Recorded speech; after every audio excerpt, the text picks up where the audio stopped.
The X-Men are back for 90s fans and a whole new generation as the highly anticipated X-Men 97 premieres on Disney Plus this week. Many of the voice cast from X-Men the Animated Series, which ran for 5 seasons from 1992 to 1997, will be reprising their roles, including Canadian Lenore Zann, who plays Rogue. The TV Watercooler had the opportunity to speak with the accomplished actress, singer, and politician following the Canadian premiere at Toronto Comicon this past weekend. Zann opens up about slipping back into the role after almost 30 years, previews what's coming up next for Rogue, as well as the impact she has made with environmental racism in Canada. Have a listen. Okay, your voice, I don't know what it was like, but just hearing it again, it just brought me back. Did it? Did you get that a lot? Well, yeah. I mean, they say that my voice is like a warm hug. It really is, and I'm not just saying that because you're sitting in front of me, but that. It just unlocked. That's good. Like warm feelings. Yeah, like for when you were a kid. Yeah, it's safe. It's safe. Made you feel safe. That's so good. I'm glad about that. I mean, if I was gonna give anything to the fans, that's what I want them to feel. I want them to feel the love and the acceptance and the warmth from Rogue, that she's got their back and that I have their back as a person. That's sweet. Were you a fan of the comics before? No, I didn't know the comics. I wasn't one of those comic book geeks when I was a kid.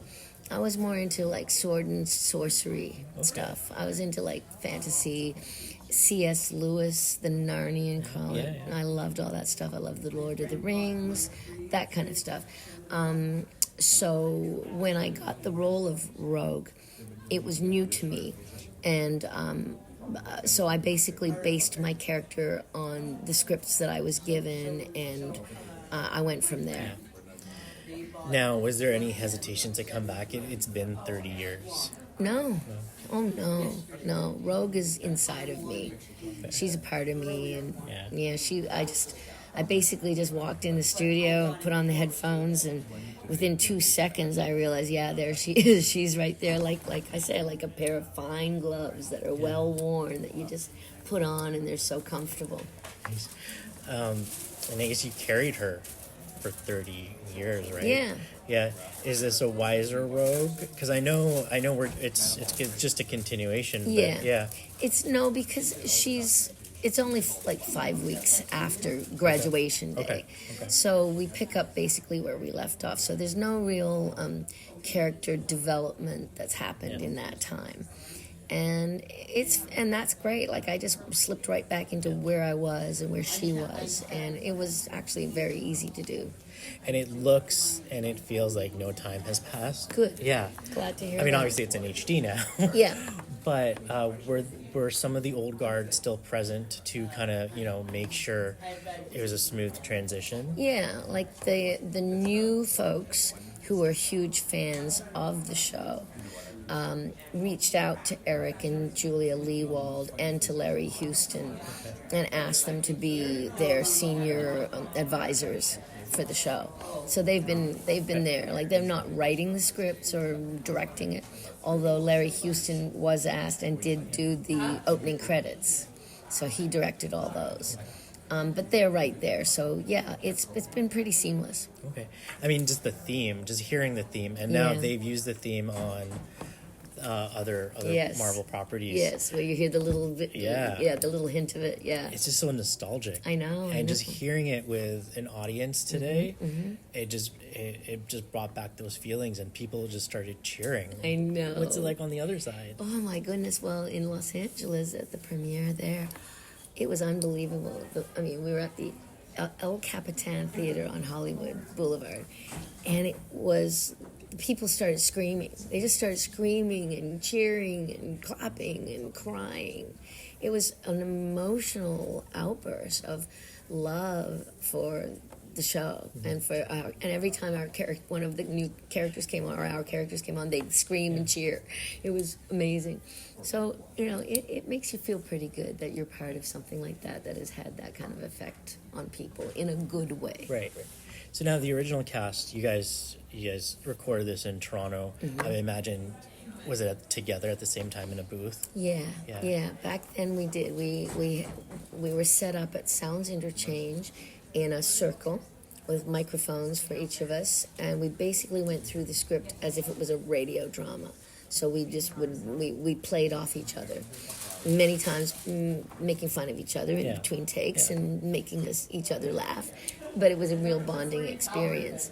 As time went on over those years, some of us were in different cities. So like I was in LA part of the time, I was in Vancouver part of the time, and then they would pick us up separately. But in those beginning years, it was great to be all together. Yeah.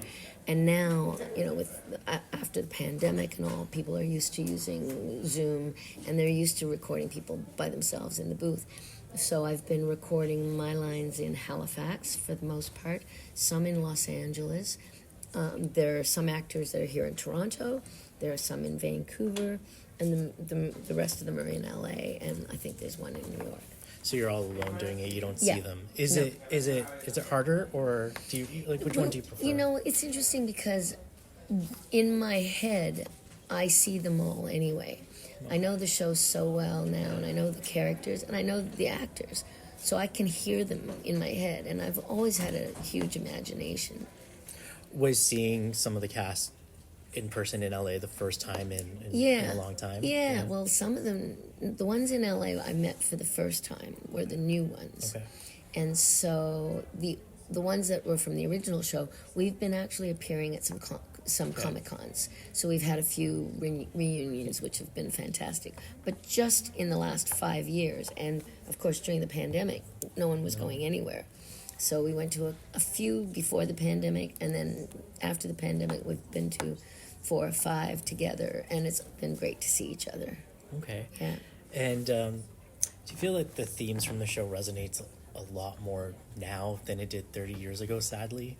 Sadly, yes, I do. I mean, they resonated back then. All the stuff about social justice, civil rights, human rights, people being othered, people being attacked. Yeah, that was going on 30 years ago, but sadly I feel that humanity, we've taken a step backwards, and that's why I think that it's so important that the X-Men is making their presence known again now, because I think the world needs us. Yeah. So for the kids that grew up and felt more included while watching it, now that they're older, do you feel like there are still some elements that the older audience can still connect with and resonate? Absolutely. Like I know Rogue's, like possibly her loneliness. Is that something that... Yes. I mean, what I'm hearing from the fans that I'm meeting is that the fans that were kids when they first watched the show, many of them are now parents. Yeah. And they're so excited that they've been able to introduce their kids to the X-Men. And their kids are loving it. So it's nice to be able to spread that love to the different generations. And some of those ones are grandparents now, and they have, so their children have been into it, and then now they're introducing their grandchildren to it. So you're getting, even at these Comic-Cons, 3 generations sometimes of families. And they're all like, yeah, we love the X-Men, and they love it for different reasons. And I think that's just so cool. Yeah. What has playing Rogue taught you? Wow. Rogue has taught me to constantly persist, to not give up no matter what, to always reach for the heights, to go as far as you can to try and make the world a better place, even when there are some people who are trying to stop you, and when there are some people who are doing things that are only hurting themselves. But you have to keep trying, and if you can't stop, why would you stop? So it's like the X-Men are mutants who are trying to help save mankind from themselves, and that's what I try to do in real life too, and in politics. Yeah, and I wanted to get to that. It's a big week for you. Not only is X-Men 97 dropping, but Bill C 230. It's back as now. back, It's yeah. called now. It's Bill C-226. 226. Okay. But it was Bill C-230. Yeah. Yeah. A national strategy to address environmental racism and environmental justice. So not many people know what that is. Could you mind telling us? Sure, a bit more? sure. So environmental racism is the disproportionate number of toxic dumps, waste sites, landfills, and toxic polluters that are placed on or beside racialized communities. And that means that those communities have worse health outcomes than people from a different postal code. Yeah. So this bill is addressing that issue. And I think it's a bill whose time has come. It's right now in the Senate. It has already passed through the House of Commons. It's in the Senate at the Environment Committee on March the 21st. If it passes at Environment Committee, which I believe it will, then it will go back to the Senate again for third and final reading. So one would hope that sometime this year it will actually pass and become law in Canada. That's amazing, and that'd be your legacy. And Kind of, yeah, it's huge. I know, right? It's just when I found out about it, I didn't. We don't even know that happens. Like, Right. what kind of? It's a real life villain that would do Yes, right. this. Yeah. I mean, and it's interesting because I'm writing my memoir Right, too, yeah. right? Called A Rogue's Tale, and in my memoir, I talk about my childhood in Australia because I was born in Australia in Sydney. We moved to Canada when I was 8, but when I was a little girl, my parents we had a place in Sydney. Mom and Dad were teachers, but while they were building their house, they sent me to live with my grandmother, my mother's mother, out in the bush in Australia, in a little tiny place called Karua, which is up north of Newcastle, Australia, New South Wales.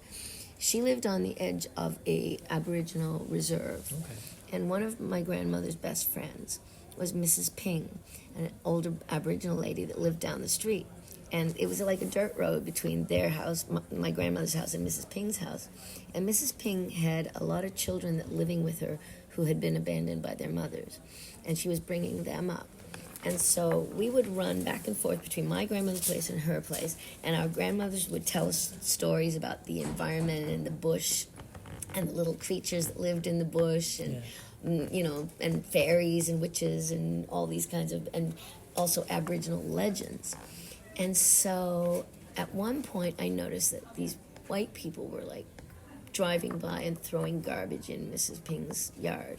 And like I said to my grandmother, why do they do that? Why are these people doing that? Like putting garbage in her place. Like, that's not nice.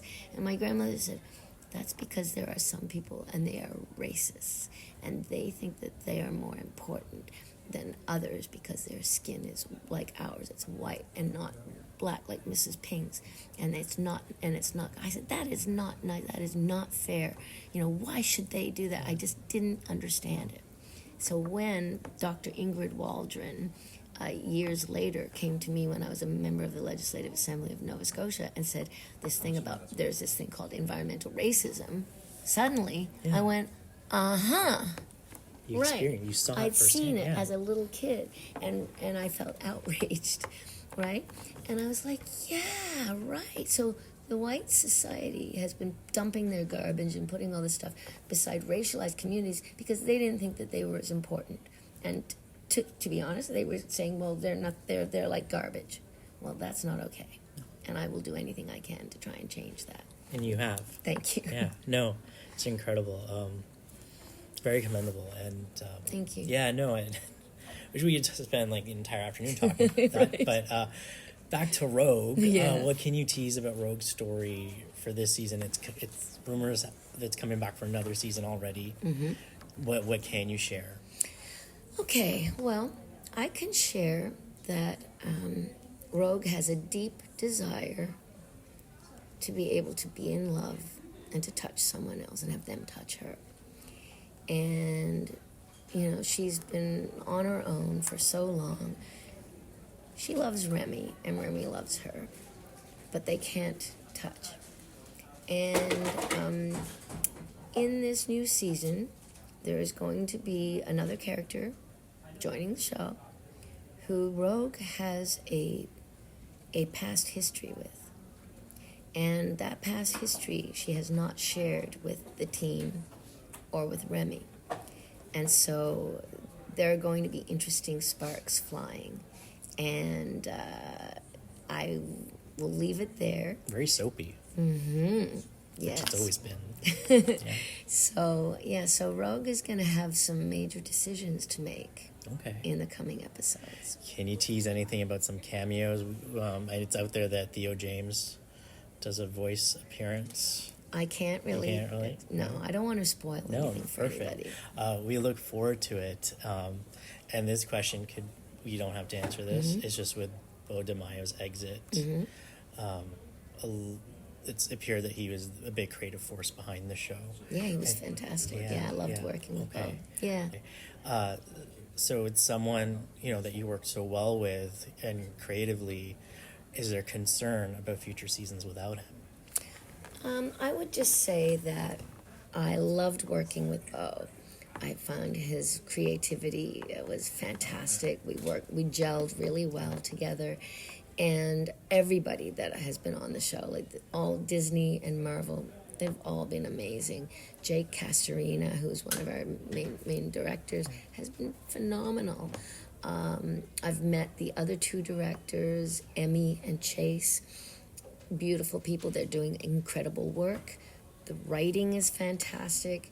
It's a team effort.